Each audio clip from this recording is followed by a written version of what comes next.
tutti ragazzi, ben ritornati in un nuovo video, qui è Emanuele e oggi, come potete vedere, non andremo a fare una bivaccata, bensì una bella biciclettata. E in particolare andremo a fare uno dei tratti più belli del Veneto e forse anche d'Italia. Mi sto riferendo al tratto che dal Cavallino porta a Lio Piccolo.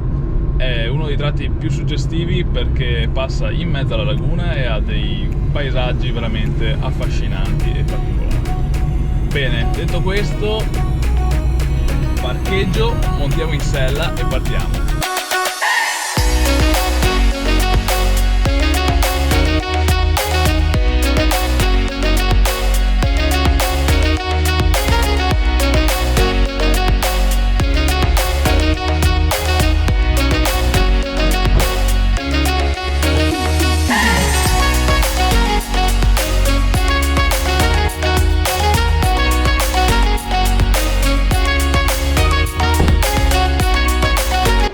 Eccoci qua, partenza, vediamo come va.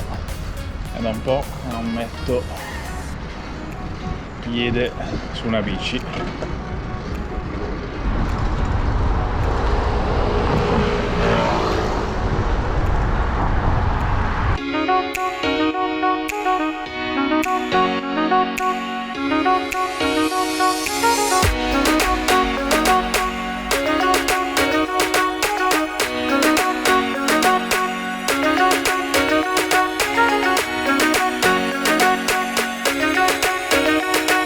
Ho raggiunto il tratto ciclabile I3.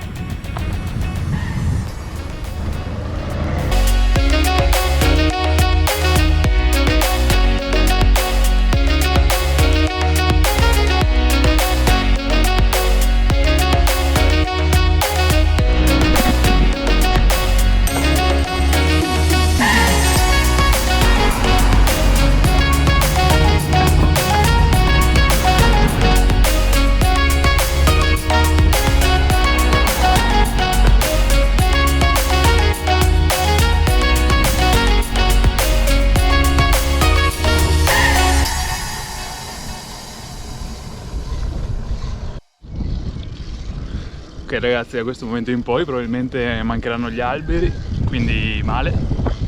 Quello che non manca però è il paesaggio, perché ci troviamo proprio sulla laguna. Arrivati a questo punto c'è questo bivio, a sinistra si procede per Lio Piccolo, mentre a destra per Mesole. Io andrò prima a destra, poi tornerò indietro perché la strada penso sia chiusa e poi tornerò per Lio Piccolo, dove il paesaggio è sicuramente più suggestivo.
Stavo proprio cercando un punto di sosta e mi è venuto in mente che Andrea Cavinato, il ragazzo che è venuto con me al Fanton e al bivacco Perugini, mi aveva segnalato che c'era questo posto che si chiama Al Notturno.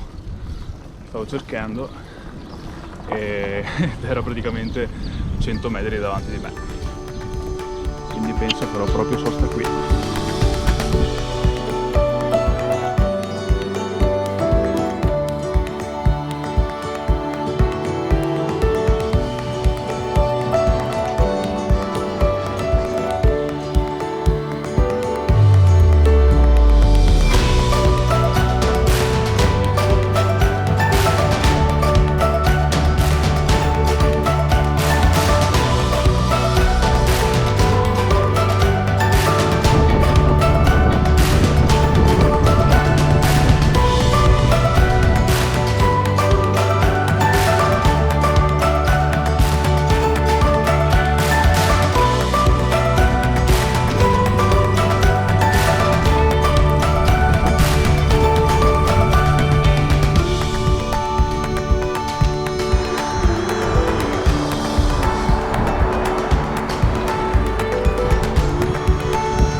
siamo nella pista ciclabile sospesa più lunga d'Europa. Pazzesco, eh? Il Veneto non smette mai di sorprendere. Veramente una figata. Ovunque vai c'è sempre un posto particolare, qualcosa di inaspettato. Eccoci qui ragazzi, mi sono ricollegato alla strada principale e quindi ci sono un po' di alberi, c'è un po' di siesta e adesso ritorno alla macchina, altri 10 minuti ci sono. Eccoci qua, tornati finalmente alla macchina e poi vi dico le impressioni sul giro perché ora sono cotto essenzialmente.